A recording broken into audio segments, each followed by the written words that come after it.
Ya Ali Madad. Otherwise, Rai Abu Ali Missionary, wise number 110, recorded by Mehendi Momin. 4th of April 1988, Wise in Main Jamaat Khana of Toronto.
مولانا حاضر امام کے صلوات پڑھنا.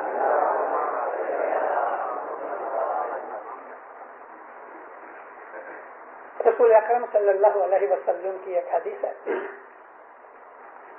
حضور فرماتے ہیں ھذا دنیا دار العمل، یہ جو دنیا ہے یہ عمل کا گھر ہے.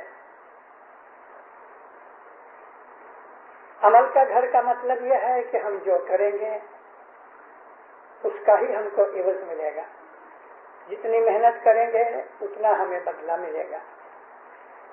اگر ہم محنت نہیں کریں گے ہمیں بدلہ نہیں ملے گا، ہمیں کچھ نہیں ملے گا. اللہ تعالیٰ قرآن میں فرماتا ہے لیس للانسان الا ما سعی، نہیں دیا جائے گا انسان کو کچھ بھی الا ما سعی، سوائے اس کے کہ اس نے جو محنت کی ہے. محنت کی ہوگی تو اللہ فرماتا ہے کہ اس کو کچھ دیا جائے گا. اس لیے خدا نے اپنے 1.25 لاکھ نبیوں کو دنیا میں انسان کو یہ بات بتانے کے لیے بھیجا تاکہ جگہ جگہ ہر کام، ہر لحاظ، ہر بات میں ہم کو گائیڈنس ملتی رہے. انسان بھولکنا ہے، انسان بھول جاتا ہے، انسان غافل ہے. اس لیے خدا نے ٹیچر ساتھ بھیجے جو گھڑی گھڑی جگاتے رہتے ہیں سو مت جاؤ. ان 1,24,000 نبیوں نے انسانوں کو دنیا کے اندر ہر چیز زندگی گزارنے کی باتیں بھی بتائی اور ان کو آخرت کے لیے بھی تیاری کرنے کے لیے کہا. ہم یہ جانتے ہیں لیکن بھول جاتے ہیں کہ ہمیں ایک دن مرنا ہے. ہم یہ جانتے ہیں لیکن بھول جاتے ہیں کہ ہمیں حساب کتاب دینا ہے. مومنو، ہم اسماعیلی مسلمان ہیں، ہمارا دین اسلام ہے، لیکن ہمارا مذہب جو ہے وہ اسماعیلی ہے. حقیقت میں ہم شیعہ ہیں لیکن نظاری طریقے کے اوپر ہیں. شیعوں کے اندر بھی بہت مذہب ہیں. ہمارا جو مذہب ہے وہ شیعہ امامی اسماعیلی نظاری ہے. ہم نظاریہ ہیں کیونکہ جو مستعلیہ اسماعیلی ہیں یہ بہرے ہیں. اس طرح سے ایک اور بھی اسماعیلی بھائی ہیں جو امام حاکم کے بعد ہم سے جدا ہو گئے اور ان کو دروز کہتے ہیں. دروز کی بستی 50 سے 60 لاکھ ہے. وہ امام حاکم تک ہمارے ساتھ تھے. بہرے امام مسلم سرب اللہ تک ہمارے ساتھ تھے. امام حاکم ہمارے 16ویں امام ہے, 16th امام ہوئے, اور امام مسلم سرب اللہ ہمارے 18th امام تھے. اس کے پہلے بھی ایسے بہت سے فرقے ہو گئے کہ جو امام وفی احمد علیہ السلام کے زمانے کے اندر بھی تھوڑے سے تھے اور وہ جدا بن گئے, اور آخر انہوں نے اور ہی رستہ اختیار کر لیا. اسماعیلی مذہب کے اندر سے بھی بہت سی شاخیں اترتی رہیں. تو شیعہ بہت سے قسم کے ہیں. ہم شیعہ ہیں, امامی ہیں, اسماعیلی ہیں, نظاری ہیں, کیونکہ امام نظار کے بعد دوہرے جدا پڑ گئے. ہماری اٹک نظاری پڑ گئی. ان لوگوں کو مفت علویہ کہنے لگ گئے. اسی طرح امام جعفر صادق سے پہلے ہم لوگ تمام شیعہ ایک ہی تھے, مگر امام جعفر صادق کی آنکھیں بند ہو گئی, یعنی دنیا چھوڑ دی, تو ہم نے مولانا اسماعیل کو فالو کیا. اور اس وقت امام جعفر صادق کے ایک اور فرزند تھے جس کا نام موسیٰ کاظم تھا, تو کچھ تھوڑے سے لوگ اس کے پیچھے چلے گئے اور ان کی تعداد پھر بہت بڑھ گئی. بعد میں ان کا نام اثنا عشری پڑ گیا, لیکن وہ لوگ ہمارے ہی ساتھ تھے 5ویں امام تک. تو ہمارا جو دین تو اسلام ہے, مگر ہمارا جو مذہب ہے وہ اسماعیلی نظاری مذہب ہے. اس مذہب کے اندر وہ تمام باتیں ہیں جو قرآن پاک میں لکھی ہوئی ہیں. ہمارے اندر اور دوسرے مسلمانوں میں ایک اللہ ہے, ایک رسول ہے, ان کا بھی ہمارا بھی. قرآن کو بھی ہم مانتے ہیں, وہ بھی مانتے ہیں, یہاں تک ہم ساتھ ہیں. لیکن اور بھی بہت سی باتیں ہیں کہ وہ بھی مانتے ہیں, ہم بھی مانتے ہیں. قیامت کو وہ بھی مانتے ہیں, ہم بھی مانتے ہیں. ہم مسلمان ہیں, اور اللہ نے قرآن پاک میں جو کچھ بھی فرمایا ہے ہم وہ سب کچھ مانتے ہیں. فرق اتنا ہی ہے کہ قرآن شریف جو عربی زبان کے اندر اترا وہ کوئی سہلی کتاب نہیں ہے. اگرچہ اللہ تعالیٰ نے قرآن پاک میں یہ فرمایا ہے کہ عربوں کو عربی زبان کے اندر میں نے سہل کر کے یہ بتایا ہے. ابھی مان لو کہ کتنا مشکل ہونا چاہیے خدا کا رستہ, اور ہے بھی خدا کا رستہ بہت مشکل ہے. پھر بھی خدا کہتا ہے میں نے اس کو سرل کر کے, سمپل کر کے تمہیں عربوں کو بتایا, کیونکہ عربی تمہاری زبان ہے. پھر بھی عرب لوگ اللہ کے اس کلام کو کہ جو اتنا سمپل بنایا گیا اللہ کے حکم سے, پھر بھی وہ نہیں مانے, سمجھے ہی نہیں.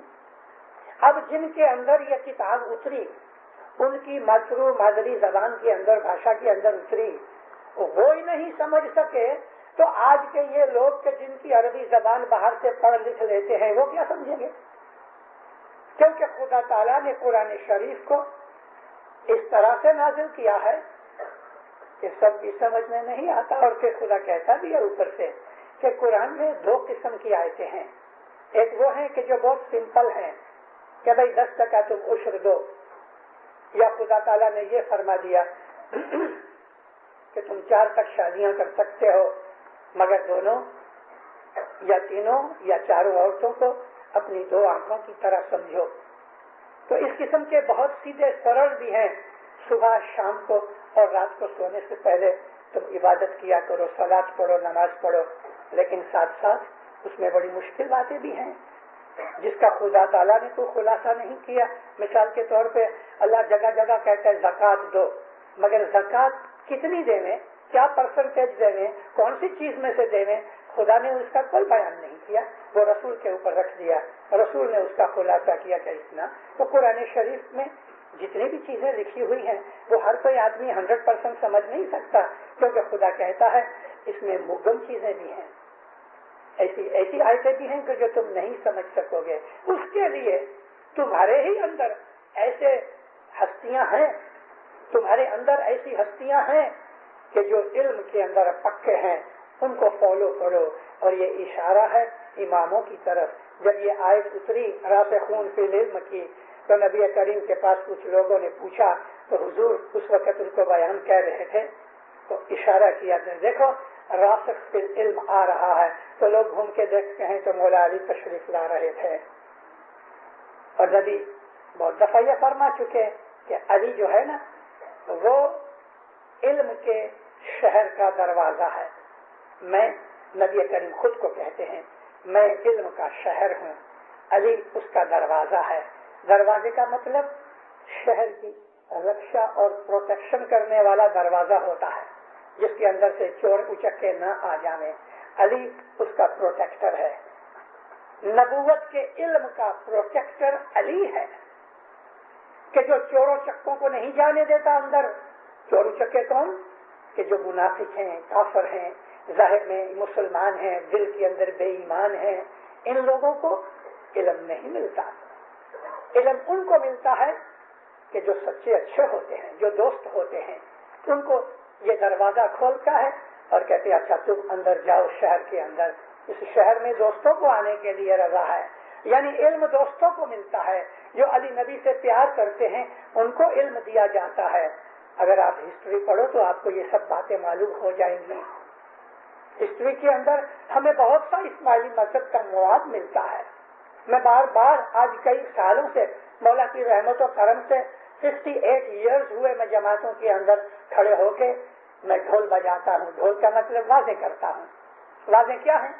میں ایسا نہیں کہتا کہ میرا باپ بہت بڑا تھا اور اس کی تعریف کیا کرو. میں نے اپنے گھر کی، اپنی فیملی کی کوئی تعریف نہیں کی. میں تو اس میں اپنے سیٹ اور اپنے مولا کی تعریف کرتا ہوں. جو آپ کا بھی سیٹ ہے، آپ کا بھی مولا ہے. ہم سب بھائی اور بہن ہیں. میں نے کبھی بھی جماعت کو وہ چیزیں نہیں کہی کہ جس میں گپ بازی ہوئے. میں نے کبھی جماعت کو وہ چیز نہیں کہی کہ جو میں خود نہیں مانتا یا نہیں پالتا. تو دینداروں میں آپ کے سامنے کئی برسوں سے میں کہتا چلا آیا ہوں کہ وہ اسلام کے جو رسول نبی محمد صلی اللہ علیہ وآلہ وسلم سرور کائنات جو تھے، رحمت للعالمین تھے، جو 23 برس کی نبوت کے اندر مذہب اور دین نبی نے سکھایا، وہ صرف ہمارے پاس ہے. صرف ہمارے پاس، کہیں نہیں ہے. کہیں نہیں ہے. اور ہم اس کمبھار کی طرح ہیں. ہم اس کمبھار کی طرح ہیں کہ جس کو مٹی کھودتے کھودتے ایک ہیرا مل گیا. چمک دمک تو تھی، معلوم نہیں تھا کیا ہے. اس نے ایک دھاگا لیا، سوراخ تو اس میں کوئی تھا نہیں ہیرے میں، مگر ارد گرد لپیٹ لپاٹ کے اس نے یہ کیا کیا. اس کا ایک گدھا تھا پیارا پیارا، جو اس کا وزن اٹھاتا تھا، ٹرانسپورٹ کا کام کرتا تھا. اس گدھے کے گلے میں اس نے یہ ہیرا ڈال دیا.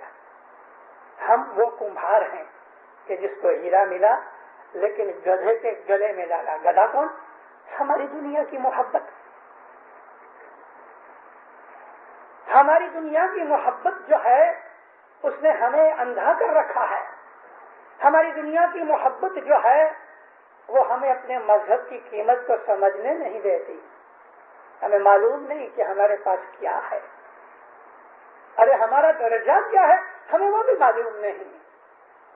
اگر اسی کمبھار کو اگر ہم ایسا کر دیں کہ بھائی اس کو کوئی لاٹری نکل جائے، اس کو بہت پیسہ مل جائے. چلو بہت پیسہ مل گیا تو کیا ہوگا؟ کپڑے اچھے پہنے گا، گدھا چھوڑ دے گا، اس کی جگہ گھوڑا لے لے گا. مٹی کے مکان میں رہتا ہے وہ چھوڑ دے گا، اچھے مکان میں رہے گا. لیکن کیا اتنی بہت دولت ملنے سے اس کے اندر علم اور عقل آ جائے گی خود بخود؟ باہر کی شکل تو بدل گئی، کپڑے بدل گئے، کھانا پینا بدل گیا، گھوڑا گاڑی مل گئی، اچھا مکان مل گیا، بنگلہ مل گیا، اور لوگ اس کے بدل جانے سے حالت کو سلام بھی کرنے لگ گئے. لیکن کیا اتنا پیسہ مل جانے کے بعد اس کی عقل میں یا علم میں کوئی فرق پڑے گا؟ وہ تو کمبھار کا کمبھار ہے، اس میں فرق پڑنے والا نہیں. ہم کو اسماعیلی مذہب ملا، ہمارے پیروں نے بڑی محنتیں کر کے ہم کو یہ وارثہ عطا کیا. ہم دنیا داری کے کھیل تماشے میں پڑ گئے اور اس کی حقیقت کو جانا نہیں. نبی کریم جو مذہب لے کے آئے تھے وہ مذہب ہمارے پاس ہے، ان لوگوں کے پاس نہیں جو خود کو مسلمان کہتے ہیں. ان کے پاس وہ مذہب کی حقیقت نہیں، چھلٹے ہیں، پکچر ہے اور کچھ نہیں. تو اسماعیلی مذہب کیا ہے؟ آپ کو اگر کوئی سوال کر بیٹھے کہ بھائی اسماعیلی ہے تو بھلا اسماعیلی کس کو کہتے ہیں؟ کیا کہو گے؟ ہم مسلمان ہیں. او تو مسلمان اور تم تو اسماعیلی مسلمان ہو. ہاں تو تمہاری اور دوسرے مسلمانوں میں کیا فرق ہے؟ اگر سچ مچ ہم کو اپنے مذہب کا کچھ دھیان ہے تو ہمیں ہر اسماعیلی بچے کو 7 برس نہیں 3 برس کی عمر سے اپنے مذہب کی حقیقت جاننی چاہیے. ہر ایک بشر کو، عورتوں کو، مردوں کو، بڈھوں کو، جوانوں کو، بچوں کو، ہمیں اپنے گھر کا تو پتہ ہونا چاہیے نا. آپ جس گھر میں رہتے ہو، ارے دینداروں، اس کا ایڈریس جانتے ہو کہ نہیں؟ چلو نوا مکان ہے تو 1-2 دن تک شاید بھول جاؤ، لیکن آپ کو تو رہتے رہتے اس مکان میں کتنے برس ہوئے؟ میرے کو 70 برس ہوئے، کسی کو 60 برس ہوئے، کسی کو 50 برس ہوئے، کسی کو 80 برس ہوئے، کسی کو 85 برس ہوئے، کسی کو 25 برس ہوئے. آپ کی جتنی عمر ہے اتنی عمر ہو گئی اس مکان میں رہتے رہتے، لیکن آپ کو اپنے مکان کا پتہ نہیں. مکان کا پتہ یہ نہیں ہے کہ بھئی یہ مین جمع خانہ ہے، یہ ڈان ملز کا جمع خانہ ہے، یا ویلو ڈیل کا جمع خانہ ہے. یہ نہیں کہتا. میرا مطلب مکان سے مذہب ہے، میرا مطلب مذہب کا علم ہے کہ آپ نے اپنے مذہب کو جانا. آپ کے اس مکان میں کتنی کوٹھڑیاں ہیں، کتنے روم ہیں، اس مکان میں فرنیچر کتنا ہے، اس مکان کے اندر واش روم کتنے ہیں، اس مکان کے اندر دروازے کتنے ہیں، باریاں کتنی ہیں. یہ سب ڈیٹیل ہمارے مذہب کی ڈیٹیل کی طرح ہمیں جاننی چاہیے. نبی کریم جو مذہب لے کے آئے، سب سے پہلا کام آپ نے یہ کیا کہ ایک خدا کو مانو، ایک اللہ کو مانو. اس زمانے کے اندر لوگ اللہ کو مانتے تھے. اسلام ظاہر ہونے سے پہلے جو مکہ کے مشرکین تھے وہ خدا سے انکار نہیں کرتے تھے، اس لیے ان کو ملحد نہیں کہا گیا. ملحد کہتے ہیں جو خدا کی ہستی کو نہ مانے، اس کو کہتے ہیں ملحد. لیکن کہیں بھی خدا تعالیٰ نے مکہ واسیوں کو، عربوں کو ایسا ملحد نہیں کہا. کیا کہا؟ کافر کہا، مشرکین کہا، منافق کہا. منافق اس کو کہتے ہیں کہ جو دین میں آ جاوے، ظاہر میں دین پالے، دل میں بے ایمانی ہوئے، وہ منافق. کافر اس کو کہتے ہیں کہ جو مانے نہیں، انکار کر دے رہے، نبی کی نبوت کو انہوں نے نہیں مانا، اس کے لیے خدا نے کہا یہ کافر ہیں. کافر مینس جو ریجیکٹ کرے. مشرک اس کو کہتے ہیں کہ جو خدا کے ساتھ دوسرے کو بھی خدا مانے، تو 2 مانے، 3 مانے، 4 مانے، لیکن ایک نہیں مانتا، اس کو مشرک کہتے ہیں. تو یہ مشرکین تھے، خدا کو مانتے تھے، لیکن ساتھ ساتھ لات و منات کو بھی مانتے تھے.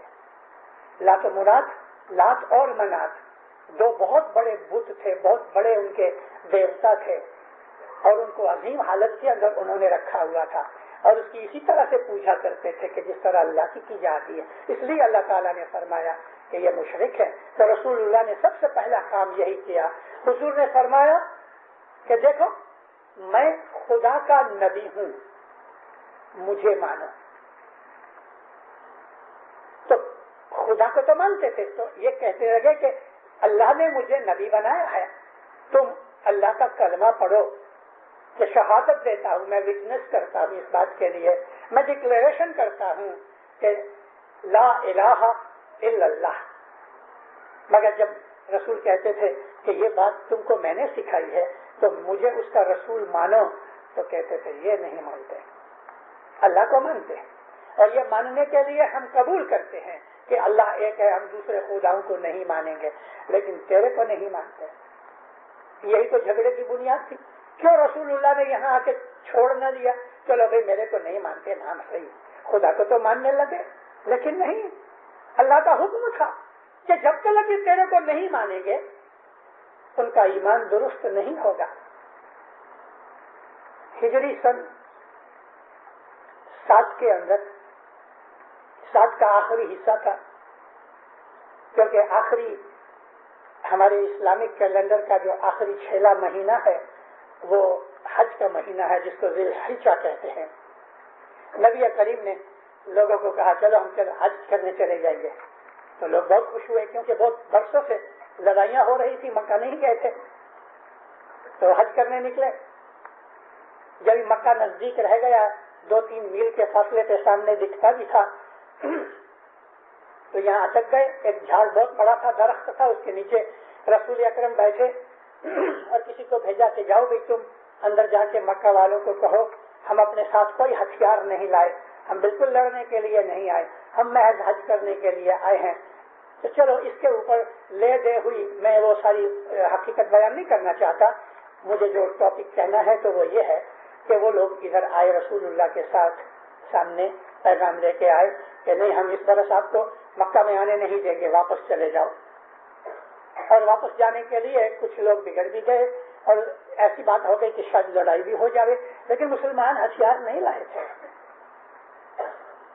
تو اس برس چلے جاؤ, نیکسٹ ایئر آنا. نبی قبول کیا. جب نبی نے قبول کیا اس کا ایگریمنٹ ہوا. اس کو کہتے ہیں معاہدہ رضوان. نبی نے اس کے پہلے سب مسلمانوں کی واپس بیعت لی اور یہ بیعت رضوان کہتے ہیں. بیعت تو پہلے ہو چکی تھی, اب دوبارہ بیعت لی, ایگریمنٹ کہ اگر کچھ مرنے مارنے کی بات آوے تو تم تیار ہو.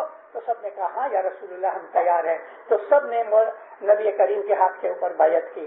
تو یہ رضوان کی جگہ کے اوپر رسول اکرم کا ان کافر و مشرکین جو مکہ میں تھے ان کا ایک ایگریمنٹ ہوا. ایگریمنٹ لکھنے کے لیے مولا مرتضی علی کو کہا گیا. حضرت مولا مرتضی علی نے قلم کاغذ لے کے اس کے اوپر لکھا بسم اللہ الرحمن الرحیم لا الہ الا اللہ محمد رسول اللہ. تو وہ جو کافر تھے اس میں بعد میں ایسا لکھتے نا کہ آئی دی انڈر سائن, تو ایسا لکھا گیا کہ انا محمد بن عبداللہ. تو وہ کہنے لگے یہ کاٹ ڈالو, یہ محمد رسول اللہ یا محمد ابن عبداللہ یہ کاٹ ڈالو. تو اس مسلمان ذرا بگڑ گئے. وہ لوگ کہنے لگے, اس میں حضرت عباس بھی تھے, ابو سفیان وغیرہ تھے, وہ کہنے لگے کہ اگر ہم یہ سائن کریں کہ یہ سائن محمد بن عبداللہ رسول اللہ ہے, یہی تو جھگڑا ہے کہ ہم اس کو رسول اللہ نہیں مانتے, ہم سائن نہیں کریں گے. کیونکہ اگر ہم یہ کہہ دیں کہ تو محمد رسول ہے اللہ کا تو جھگڑا ختم ہو گیا. جھگڑا اسی بات کا ہے کہ ہم تیرے کو رسول نہیں مانتے, اللہ کو مانتے ہیں. تو رسول پاک نے حضرت علی کو کہا یا علی کاٹ ڈالو. مولا علی کہتے ہیں میں نہیں کاٹتا. معلوم ہے اس میں کتنی باریک ایک اچھی چیز سمجھنے جیسی ہے. علی نے کہا میں نہیں کاٹتا. علی اللہ کا نور ہے ہماری نظر میں. اگر علی اپنے قلم سے محمد کی رسالت کو کاٹ دے گئے تو باقی رہا کیا؟ علی کیسے کاٹے؟ سنی مسلمان کہتے ہیں علی نے محمد کی بات نہ مانی. ارے مگر اس میں کیا بھید ہے وہ تو تم سمجھتے نہیں. محمد کے لیے اگر علی ہی اپنی قلم سے لکھ کے کاٹ ڈالے کہ محمد ابن عبداللہ رسول اللہ جو ہے وہ نہیں ہے, تو پھر مذہب تو گم ہو گیا. میرا کہنے کا مطلب میں آپ کو یہ بات اس لیے بتائی کہ رسول پاک نے سب سے پہلے آ کے اللہ کی وحدانیت اور اپنی نبوت بتائی. میری نبوت کو قبول کرو. اگر کوئی مسلمان اتنا کہہ دے لا الہ الا اللہ اور بعد میں محمد رسول اللہ نہ کہے تو وہ کافر ہے. وہ کافر ہے. محمد رسول اللہ اگر نہیں تو اللہ نہیں. محمد رسول اللہ کو نہیں مانتے تو اللہ کو نہیں مانتے. محمد رسول اللہ کی اگر تابع داری نہیں کرتے تو اللہ کی تابع داری بھی نہیں ہے. اطیع اللہ و اطیع الرسول. اللہ کی تابع داری ہی محمد کی رسول کی تابع داری. ترجمہ کرنے والے کیا لکھتے ہیں پتہ؟ اللہ کی تابع داری کرو اور محمد کی تابع داری کرو. میرا ترجمہ کیا ہے؟ اللہ کی تابع داری ہی محمد کی تابع داری ہے. اور قرآن کے اندر اس بات کا خلاصہ کیا گیا ہے. خدا فرماتا ہے کہ اے محمد یہ لوگ جب تک تیرے کو اپنا مالک اور حاکم نہیں مانیں گے تب تک ان کا ایمان ہے ہی نہیں. یعنی محمد کی نبوت جو ہے اس کو ماننا ضروری ہے. محمد کون ہے؟ محمد کریٹر ہے. یہ تمام کریشن محمد کے نور سے بنی.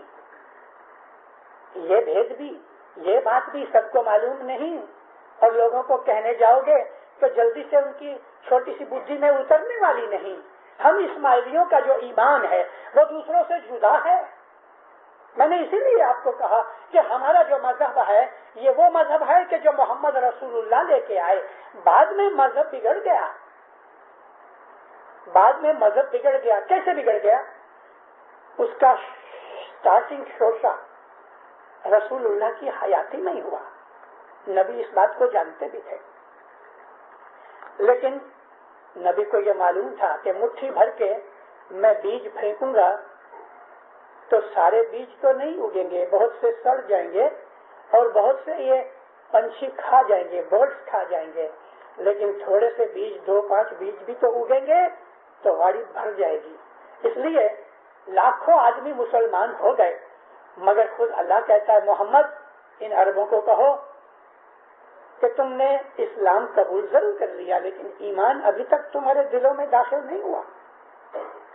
رسول اللہ کو یہ سب معلوم تھا، مگر ان چند جیووں کی کارن کہ جو اتم جیو تھے، اعلیٰ ہستیاں تھیں، اعلیٰ درجے کی روحانیاں تھیں اور دنیا کے اندر اس نبی کا انتظار کر رہی تھی، اور اس انتظار کے اندر کہ اسلام دین قیامت تک چلے گا، وہ راہ دیکھ کے بیٹھے تھے. 600 برس انہوں نے حضرت عیسیٰ علیہ السلام کے بعد انتظار کیا.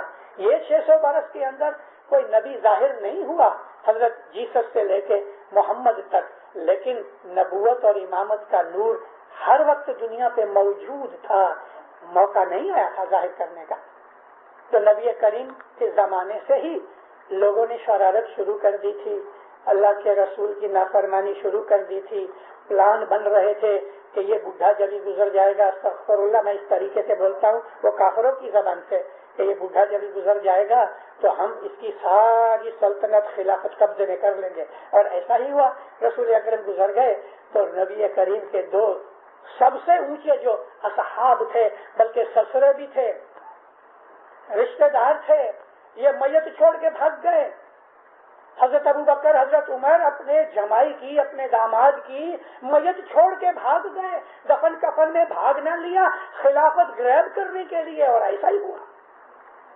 مولانا رومی اصلاً سنی تھے، مگر شمس تبریز کی دوستی نے مولانا روم کو اسماعیلی بنا دیا، امامت کا عاشق بن گیا.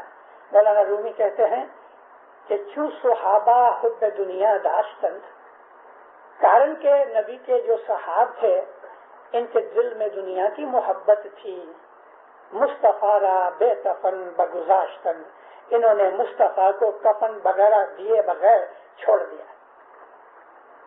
یہ وہ حقیقت ہے کہ جو کوئی انکار نہیں کر سکتا. حالانکہ آپ کو اسلام کی، مسلمانوں کی لکھی ہوئی کتابوں میں یہ چیز نہیں ملے گی، وہ جان بوجھ کے چھوڑ دیتے ہیں، مگر یہ حقیقت ہے. نبی کو یہ بات کا پتہ تھا کہ ایسا ہونے والا ہے، اس لیے نبی نے اپنی حیاتی میں پہلے سے ہی کچھ ایسے پکے مضبوط مومنین کو بنا رکھا تھا. حضرت عمار بن یاسر جیسے آدمی، ابو ذر غفاری جیسے آدمی، سلیمان فارسی جیسے آدمی، ساسا بن سوہان جیسے آدمی، ابو الفتح قمر جیسے آدمی، رسول اکرم کی حاضری میں رہنے والے بلال جیسے آدمی، یہ وہ مومنین تھے جو غریب تھے مگر پکے مومن تھے. علی نبی کے عاشق تھے، علی نبی کے نور کو جانتے تھے. ان لوگوں کو، ایسے مومنین کو کہ جو بہت تھوڑے تھے، 40 کا نام مجھ کو ملا ہسٹری میں، 40 جنے تھے، ہوں گے اور بھی زیادہ، مگر جو نام لکھے گئے وہ نام مجھے 40 ملے. یہ 40 آدمی چھپ چھپ کے نبی کے پاس بیٹھا کرتے تھے. نبی ان کو نیاز پلاتے تھے، سکریت کھلاتے تھے، جرا دیتے تھے، ان کے ساتھ بیٹھ کے تسبیحاں نکالتے تھے، بیت الخیال کی عبادت سکھاتے تھے، ان کو مذہب سکھاتے تھے. دروازے بند کر کے پرائیویٹلی ان آدمیوں کو رسول مذہب سکھاتے تھے. نبی کے گزر جانے کے بعد یہ باتیں باہر آئی اور کتابوں میں لکھی گئی جو آج ہمارے پاس پہنچی. اس طرح یہ جو لوگ تھے وہ سچے مسلمان بلکہ مومن تھے. قرآن پاک نے مسلمان اور مومن میں فرق کیا ہے. مومنین جدا ہیں، مسلمان جدا ہیں. آپ کو ڈرنے کی کوئی بات نہیں کسی مسلمان کے ساتھ بات کرنے کے لیے. آپ ان کو کہہ سکتے ہو کہ تم مسلمان ہو، ہم مومن ہیں. زور سے کہہ سکتے ہو ہم مومن ہیں، ہم مومن ہیں. اللہ نے مومن اور مسلمان میں فرق کیا ہے. مسلمان اس کو کہتے ہیں کہ جس نے ظاہر میں اسلام کو قبول کر لیا.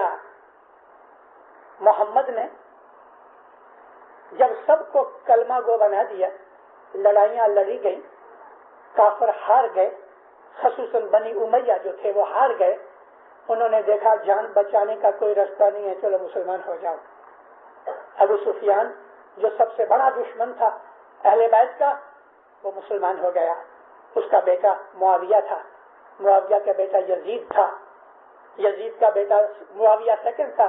اس طرح یہ بنی امیہ کی سلطنت شروع ہو گئی. 90 برس تک بنی امیہ نے راج کیا. 90 برس تک 90 ایئرس مسلمان ہو گئے. لا الہ الا اللہ محمد رسول اللہ کہتے تھے، نماز پڑھتے تھے، لیکن آل رسول کو، رسول کی فیملی کو شہید کیا، رسول کی فیملی کا خون بہایا، ان کو لوٹا، ان کی جانیں برباد کی. بہت دکھ دیا محمد اور محمد کی آل کو. اور یہ دکھ اسی وقت شروع ہو گیا کہ جب رسول پاک نے یہ دنیا چھوڑ دی. اسی وقت شروع ہو گیا. غربت بہت تھی. نبی کریم ایک باغ دے کے گئے تھے، گارڈن دے کے گئے تھے اپنی بیٹی کو. اپنی حیاتی میں اس کے کاغذات وغیرہ لکھ کے، ڈاکومنٹس بنا کے، رجسٹرڈ کروا کے اپنی بیٹی کو دے گئے. اور سب سے پہلا کام ان اصحابوں نے یہ کیا، رسول اللہ کی میت کو چھوڑ دینے والے، رسول اللہ کے جو سسرے تھے، انہوں نے سب سے پہلا کام یہ کیا کہ بی بی فاطمہ کی اس پراپرٹی کو چھین لیا، نیشنلائز کر لیا. بی بی فاطمہ نے جب یہ ڈاکومنٹ پیش کی تو حضرت عمر نے لے کے پھاڑ دی. نبی کے ہاتھ سے لکھے ہوئی ڈاکومنٹ، یعنی اس کی مہر لگی ہوئی، سائن کی ہوئی ڈاکومنٹ حضرت عمر نے پھاڑ دی. تو نبی کے ساتھ ایمان کیسا؟ رسول اللہ کی لکھی ہوئی ڈاکومنٹ کو پھاڑ دیا تو اس کا ایمان کیسا ہونا چاہیے؟ اور اس کو تو کہا جاتا ہے عمر دی جسٹ. یہ عمر کا یہ جسٹس تھا کہ نبی کریم کی ڈاکومنٹ پھاڑ دی، بی بی فاطمہ کی ملکت چھین لی. ہم لوگ شیعہ ہیں، سنیوں نے ہمارے اوپر بڑا ظلم کیا ہے. میں سنی شیعہ کی دشمنی نہیں کرتا، ہمارے بھائی ہیں، بڑے بھائی ہیں، سلام کرتے ہیں، وہ میجورٹی میں ہیں. مگر جب بات نکلتی ہے تو بات نکلتی ہے. معاویہ نے علی کا خون کروایا اور اس نے ایک ڈاکومنٹ لکھی، فرمان لکھا. فرمان یہ لکھا، وہ زمانے کے اندر، معاویہ کے زمانے کے اندر، موروکو سے لے کے الجیریا، ٹیونیشیا، لیبیا، ایجپٹ، سارا سلمیہ، جارڈن جس کو آج ہم لیبنان کے بازو میں کہتے ہیں، سارا عراق اور سارا ایران اور ترکی کا تھوڑا سا بھاگ، یہ اتنا بڑا علاقہ جو تھا وہ سلطنت تھی مسلمانوں کی. اور معاویہ اس کا سردار، اس کا ڈکٹیٹر تھا. ہزاروں نہیں لاکھوں کروڑوں مسلمان تھے ادھر اور ہزاروں مسجدیں تھیں. معاویہ نے ایک فرمان لکھا، شاہی فرمان لکھا کہ یہ میرا حکم ہے کہ ہر دوپہر کی نماز کے بعد جب خطبہ پڑھا جائے تو سب سے پہلے خطبہ پڑھنے والا ملا علی کے اوپر 3 دفعہ لعنت کرے. حضرت علی مرتضیٰ ابو تراب علیہ السلام کے اوپر میری زبان سڑ جائے اگر یہ میں کفر بولتا ہوں، لیکن میں نہیں بولتا، میں آپ کو کتابوں میں سے پڑھ کے بتا رہا ہوں. ہر دوپہر کی نماز کے بعد خطبہ پڑھنے والا سب سے پہلے کیا کرے؟ سب سے پہلے صلوات نہیں پڑھائے، سب سے پہلے درود نہیں پڑھے، پہلے ابو تراب کے اوپر 3 دفعہ لعنت کرے، علی کے اوپر لعنت کی جائے.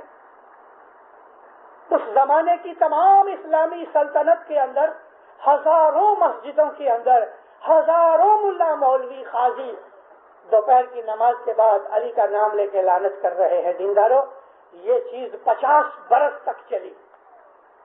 50 برس تک ہر روز 365 دن علی کے اوپر لعنت کی جاتی تھی. ایک آدمی ایسا ان لوگوں کی فیملی میں پیدا ہوا جس کا نام تھا عمر بن عبد العزیز. یہ 8واں خلیفہ تھا بنی امیہ کا. اس نے گادی کے اوپر بیٹھتے ہی سب سے پہلے اس چیز کو بند کروایا کہ علی کے نام پر جو لعنت ہوتی امیڈیٹلی اسٹاپ کی جائے. اور حضرت ابو بکر نے جو بی بی فاطمہ کی پراپرٹی فدق کا باغ کانفسکیٹ کیا تھا، اس نے اس کو واپس کر دیا بنی ہاشم کو. عمر بن عبد العزیز نے 2 باتیں اہل بیت کے حق میں کی. ایک تو علی کے اوپر وہ فرمان اس کا معاویہ کا رد کیا، بند کروایا، اور دوسرا بی بی فاطمہ کی پراپرٹی بی بی فاطمہ کی اولاد کو دے دی. ہمارے اماموں نے نہیں لی، لیکن اور بہت سے تھے اہل بیت کو وہ واپس کی.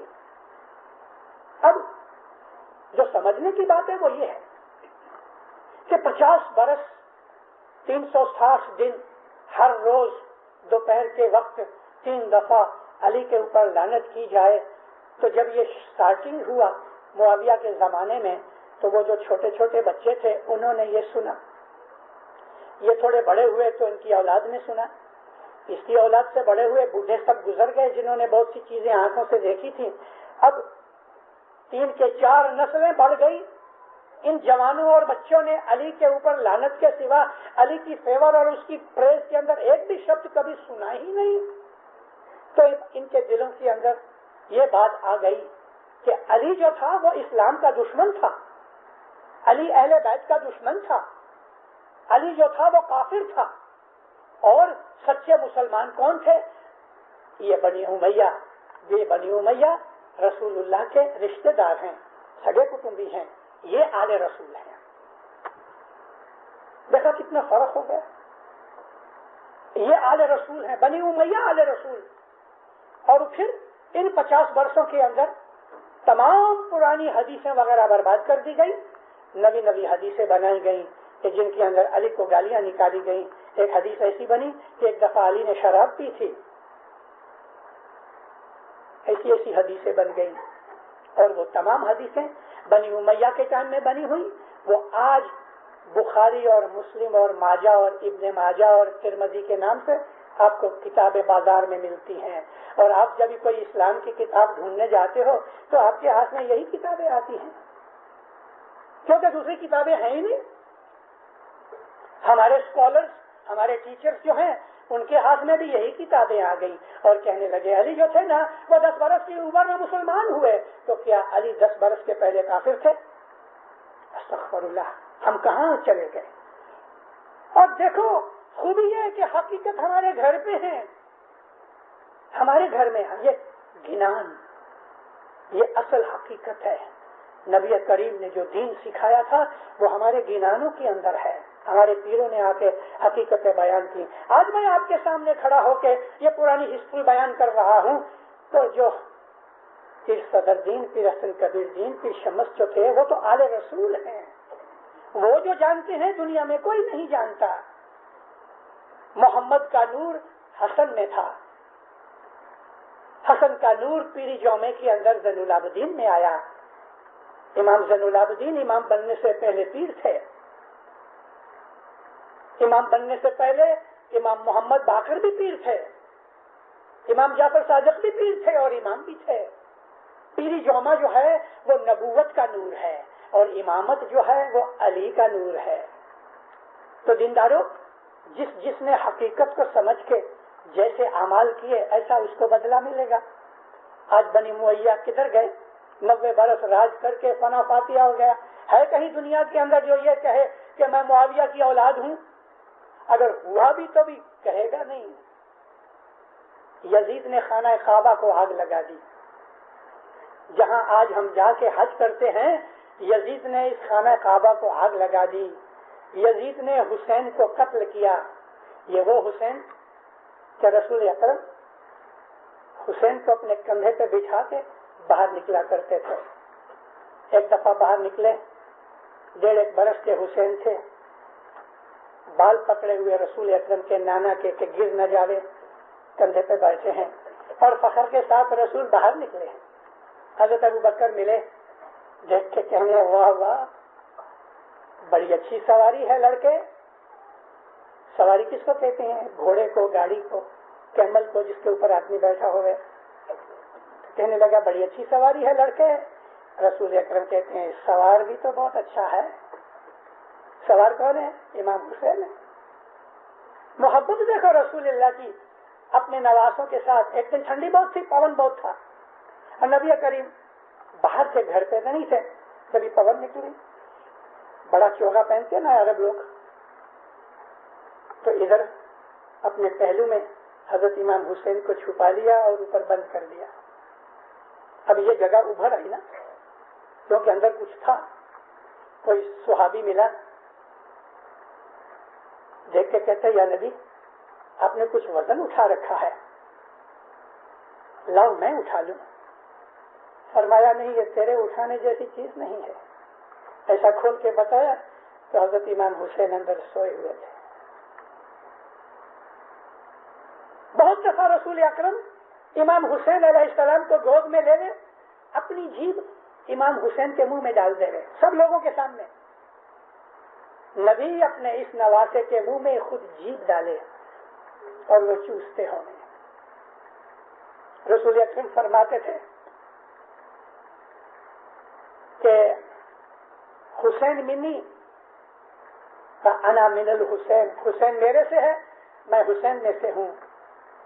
جس کے منہ میں رسول اکرم زبان ڈال کے چوسایا کرتے تھے، آنکھیں چومتے تھے، بدن چومتے تھے، اس حسین کو یزید نے شہید کروا دیا. اور سر کٹوا کے جب اس کے دربار میں پہنچایا گیا تو ایک ہاتھ میں بڑی سی سٹک تھی. یزید ملعون نے امام حسین کے ان ہونٹوں کے اوپر وہ سٹک ماری، چھڑی ماری. اس وقت عبداللہ بن انصاری ایک صحابی تھا، بہت بڑی عمر ہو گئی، اس سے رہا نہیں گیا.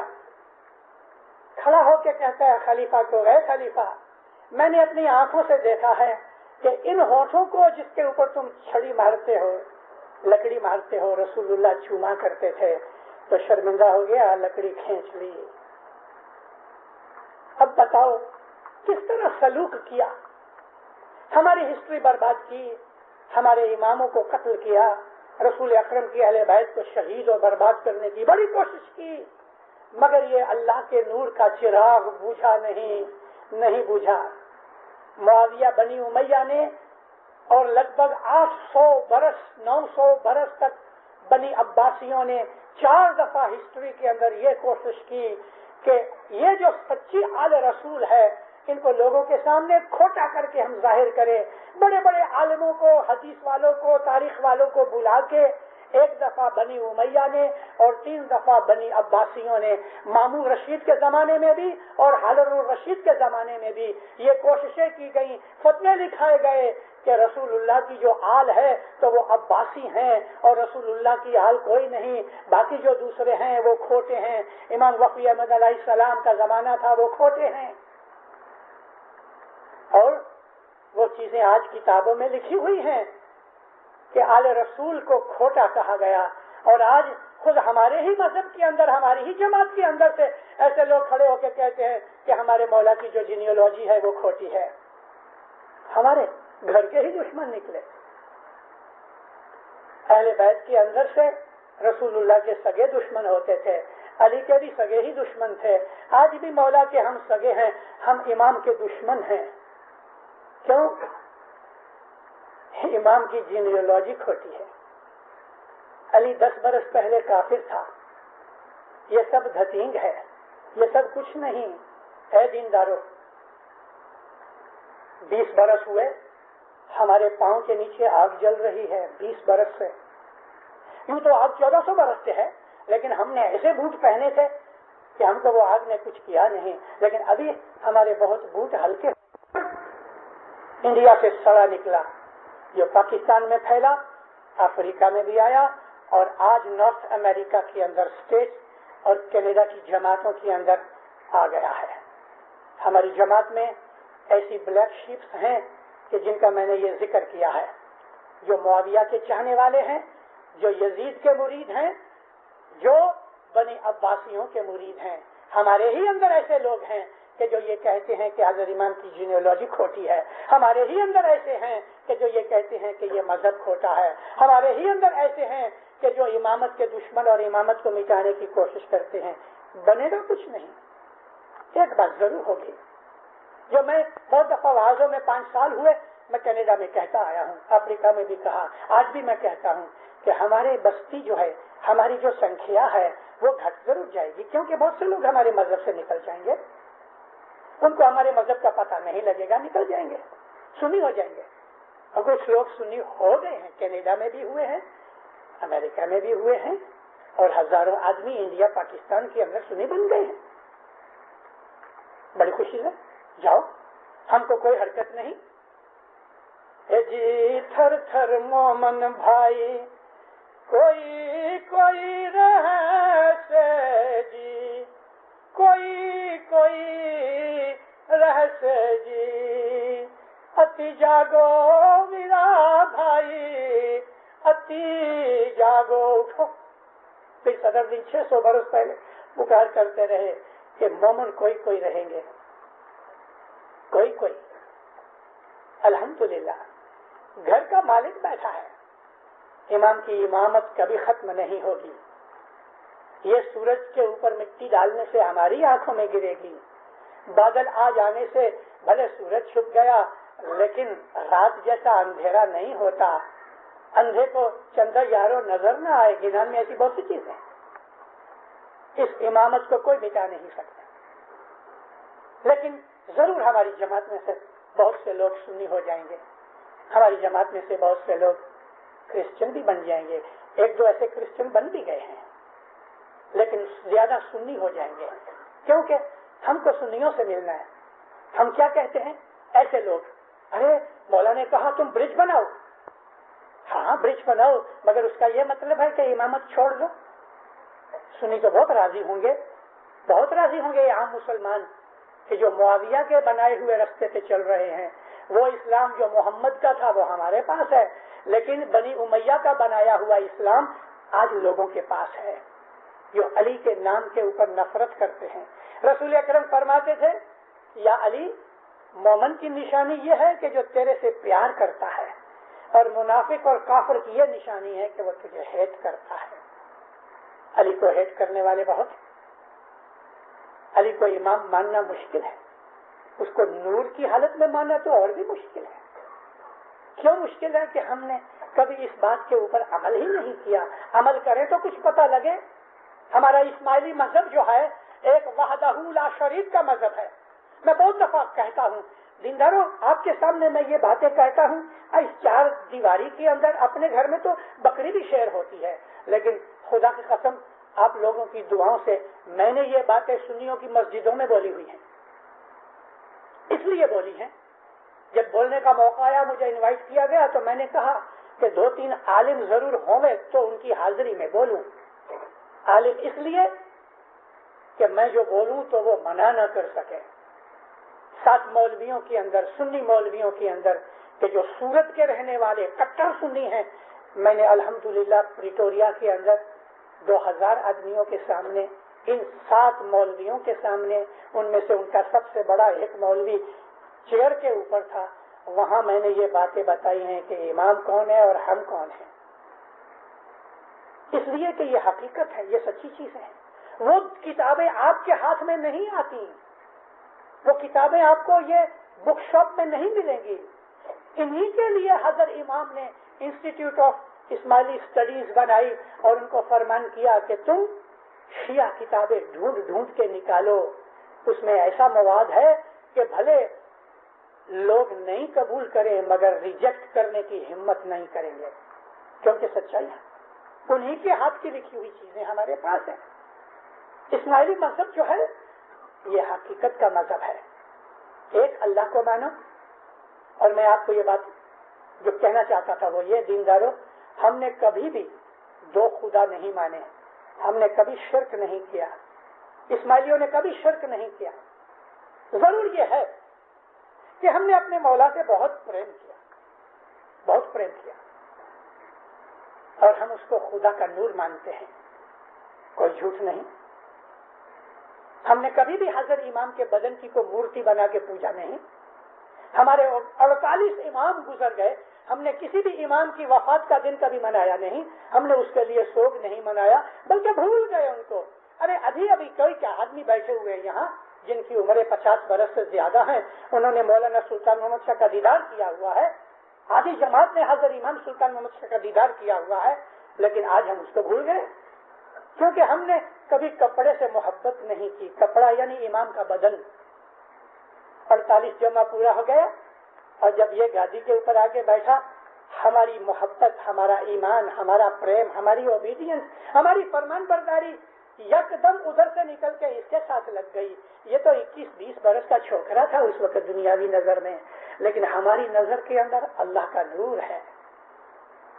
یہی وہ بات تھی کہ جو رسول اکرم بتانا چاہتے تھے اور بتایا کرتے تھے۔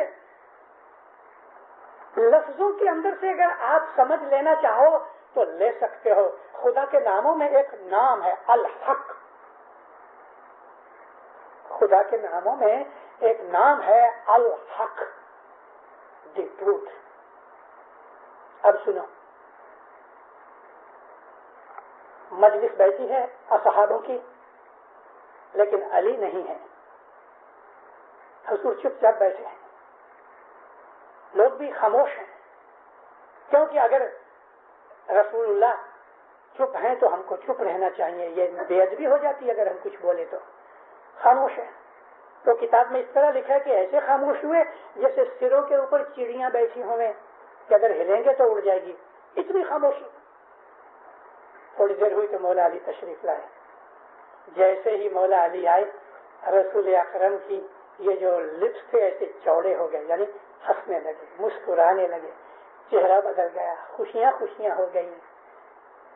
علی کو دیکھ کے کہتے ہیں حق معاون علی، حق معاون علی، حق جو ہے وہ علی کے ساتھ ہے۔ آپ نے ایسا نہیں کہا کہ علی معاول حق، کہ علی حق کے ساتھ ہے، ایسا نہیں کہا، یہ کہا کہ حق علی کے ساتھ ہے، جدھر علی ہے حق ادھر ہے۔ ایسا نہیں کہا کہ جدھر حق ہے علی ادھر ہے، نہیں، جدھر علی ہے حق ادھر ہے، یعنی حق کو علی کے نیچے کر دیا، حق کو علی کے نیچے کر دیا، اور حق اللہ کا نام ہے۔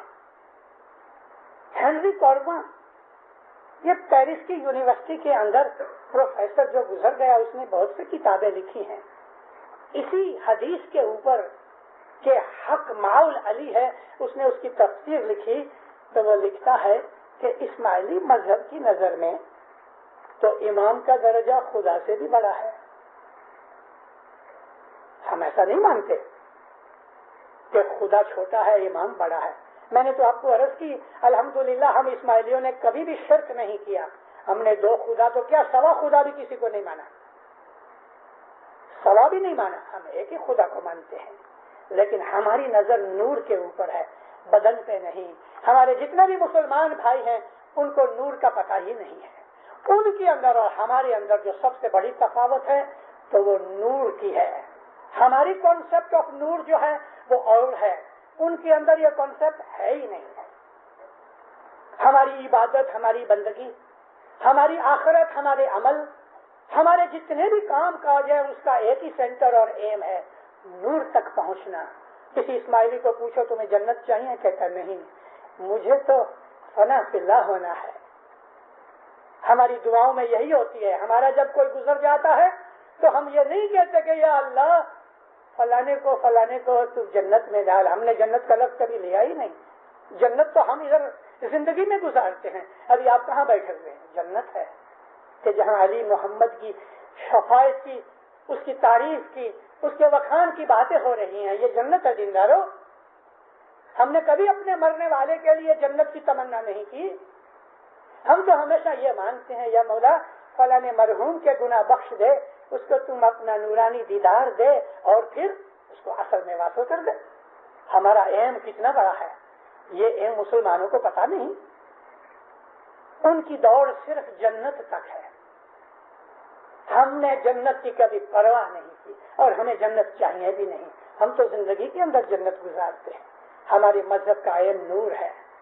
دنیا میں بہت سے ایسے مذہب ہیں کہ جو صبح کی عبادت کرتے ہیں، مگر ان تمام عبادت کرنے والے، میڈیٹیشن کرنے والوں کا ایم جو ہے یا تو باڈیلی ایم ہے یا کوئی مینٹل آرام اور ہیپینس کا ہے. ہمارا ایم کیا ہے؟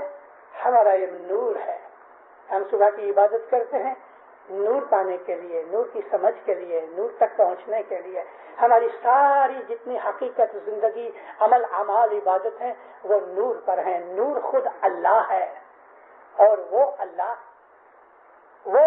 کے جس نے خود کے اوپر رحمت لازم کر لی ہے. خدا تعالیٰ کے تمام ناموں میں سب سے بڑا جو نام ہے وہ رحمان کا ہے، کمپیشنیٹ. اللہ نے اپنے اوپر اپنی رحمت لازم کر رکھی ہے، مگر پھر خدا نے اپنی اس رحمت کو انسان بنا دیا. خدا نے اپنی رحمت کو انسان بنا دیا اور اس کا نام رکھا محمد، اور اس کے لیے کہا رحمت للعالمین. خدا کی رحمت پرسونی پائی ہوئی محمد کے اندر، اور اس کے لیے لقب ہوا رحمت للعالمین. اور علی جو تھا وہ خدا کی قوت تھی، اور وہ اللہ نے قرآن پاک کے لیے محمد کی صفتیں بیان کی، اور محمد نے اپنی نبوت کے اندر علی کی صفتیں بیان کی. کہ علی کون ہے؟ حضور فرماتے ہیں حق ماؤل علی. ایک دفعہ بی بی عائشہ کے پاس بیٹھے تھے، باتیں ہو رہی تھی. بی بی عائشہ کہتی ہیں یا نبی کیا ہم خدا کو دیکھ سکتے ہیں؟ مولا علی داخل ہوئے، اشارہ کر کے کہتے ہیں اے عائشہ دیکھ، علی کا چہرہ ہے وہ خدا کا چہرہ ہے. علی کی شناخت محمد بتا دے کہ علی کون ہے. علی کی صفتوں کا کوئی پار نہیں. سر جھک جاتا ہے پیر کے قدموں میں. شمس کہتے ہیں حق تو پاک تو بادشاہ مہربان بھی علی تو ہی تو رب تو رحمان تو یا علی اول آخر قاضی تو ہی تو. علی کی صفت اس سے بڑی کوئی ہو ہی نہیں سکتی. اور یہ محمد کا نور پی شمس. ہمارے جو پیر ہیں وہ محمد کا نور ہے، اور امام ہیں وہ سب علی کا نور ہے. مولانا حضرت امام پیر بھی ہے، شاہ بھی ہے. محمد کا نور بھی اس میں ہے، علی کا نور بھی اس میں ہے. اسی ہی کی تابع داری کے لیے قرآن اترا. اس ہی کی تابع داری اور شناخت اور معرفت کے لیے محمد نے اپنی نبوت کا اظہار کیا اور فرمان کیا من لم یعرف امام زمانہ ہی فقد مات میتۃ جہلیہ وجاہل فی النار. وہ آدمی کہ جس نے اپنی زندگی میں اپنے زمانے کے امام کی شناخت نہیں کی وہ جاہل کی موت مرتا ہے، اور جاہل کی موت دوزخ میں جاتی ہے. دینداروں اپنے آپ کو سچا مسلمان بلکہ مومن سمجھو اور اس طرح عمل کرو کہ نور تک جا سکو، اللہ رسول خوش ہوئے. یہ اللہ رسول کا نور امام شاہ کریم صلی اللہ علیہ ہے. اپنے اعمال جو ہیں وہ اس کے قدموں میں رکھو اور اپنی آخرت کو، اپنی دنیا کی زندگی کو، دونوں کو اجاگر کرو. اس دنیا میں بھی خوش رہو اور آرام اور مزے پاؤ. انشاءاللہ آخرت کے اندر بھی، اس کے بعد بھی ہم اسماعیلی مولانا حضرت امام کے چھتر چھایا کے نیچے رہیں گے اور ہمیں کوئی ڈر اور خوف نہیں ہے. مولا آپ کو سکھی آباد کرے، ایمان کی سلامتی دے دے، حقیقتی سمجھ دے دے، دو جہان میں برکتیں دے دے، شیطان کے فریب سے بچا کے رکھے. مولانا حضرت امام دین کے دشمنوں کا ستیہ ناش کرے. زور سے کہو آمین. شاباش. مولا آپ کے ایمان کو مضبوط کرے، مولا آپ کی دعائیں قبول کرے، مولا آپ کو ظاہر باطن میں نور عطا کرے، مولا آپ کی ہر نیک امید پوری کرے، بلائیں، آفتیں، مصیبتیں، مشکلیں، بیماریاں، تمام تکلیفیں دور کرے، آپ کو، آپ کی اولاد کو ہمیں سکھی، آباد اور خوشی رکھے، دین میں دنیا میں برکتیں دے رہے، ظاہر باطن دیدار نصیب کرے۔